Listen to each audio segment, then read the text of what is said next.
road the night of the storm, you couldn't get past here. It was about 2 feet of sand. They got it knocked down pretty good. And then up here was just gone. That manhole, I stood next to that manhole cover and it was like chest high, just because all this earth was just gone. After the storm, worked 21 days straight after the storm. So I had not only my girlfriend's house where I live, but my parents' house. Both my grandparents' house are in town, and my mom is in Point Pleasant. So they all got. My mom was without power for a week. Both my grandparents' house completely first floor had to be gutted, flooded out. I live in Monmouth County, so I lost power for like a week. I was displaced into in a hotel in Mount Laurel for like a week. So not only was I dealing with my mother and her issues and not being able to get here, I was displaced, like 45 minutes from home. And then when I did start coming back to work, I was traveling like an hour and a half to get here. I remember like coming here the first day. I worked nights, so obviously it was dark when I got here. We were displaced. We weren't even allowed to come over the island. We were parking at a firehouse over the bridge, and we would have someone pick us up and drive us over. And I just remember driving over the bridge, and you couldn't see anything. There was not a light. There was nothing from Tom's River all the way across the bridge to here, and it was like eerie driving across the bridge and seeing that.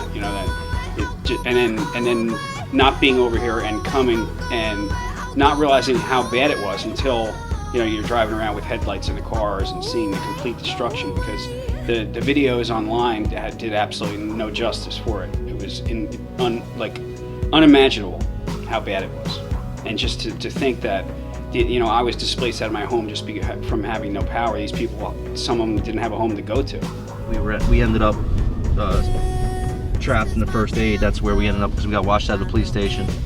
Then we got washed out of the firehouse.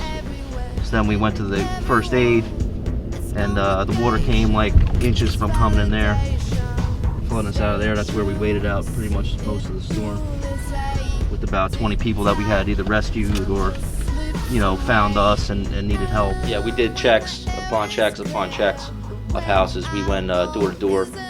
People that would call up and say, hey, my relative, I haven't heard from. We go to their house. We checked them 3 or 4 times just to make sure that no one was unaccounted for.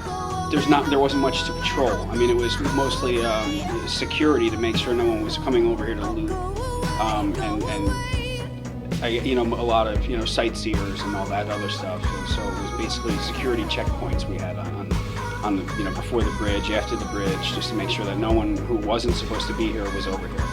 Yeah, Lavallette's like an outpost out here on the island. We're self-sufficient. We have our own public works, police, fires, elementary school. We got a bar. We have a drugstore. We have everything. We're pretty self-sufficient. I see it rebuilding quicker and quicker, and I see everyone trying to get back to normal, because everything up to this point seems to have happened ahead of schedule. The boardwalk's already getting rebuilt. The dunes are already getting rebuilt. The beach is getting fixed. Our infrastructure's getting fixed. The firehouse is getting repaired. We're back running in the firehouse. I think you'll see some what you could call normal Lavallette back. Officer Christian Lavallette Police Department. Officer Anthony Amalfa, Lavallette Police Department.